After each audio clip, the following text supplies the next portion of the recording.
In 1984, there lived an old widowed lady by herself in a 2-story house who was completely immobile and bound to her wheelchair.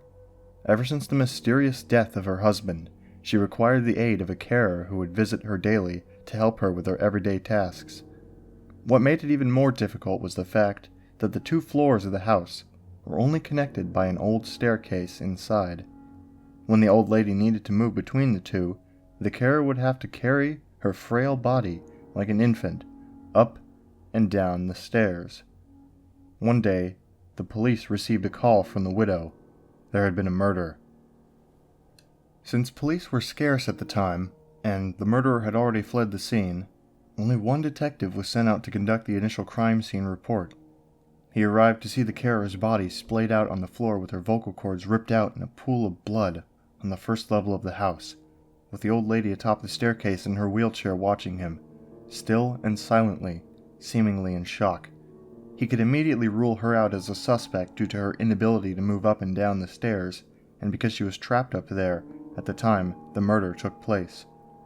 It was similar to the death of her husband many years ago, who had suffocated in his sleep on the couch downstairs. The detective put on his gloves, took photos, swabbed for evidence, and covered the body until the coroner arrived later.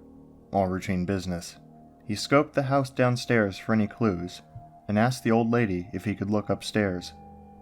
She insisted that she was upstairs the whole time, and no one apart from her had been up there that day, but regardless of this, the detective ascended the staircase, to which she hesitantly moved aside. Beyond the staircase there was a narrow corridor with 3 closed doors along it.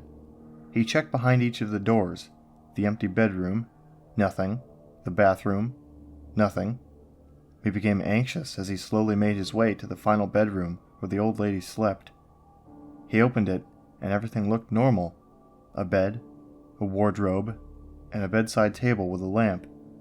He checked every wall of the room, in horror, as it was not what he discovered, but it was what he didn't discover that made him stop dead in his tracks, and slowly reach for his gun holster. It was a detail so minor that they had completely overlooked it on the last investigation of the husband's death. There was no phone upstairs. He suddenly heard a noise as he withdrew his gun and rushed out of the room, only to find an empty wheelchair atop the stairs.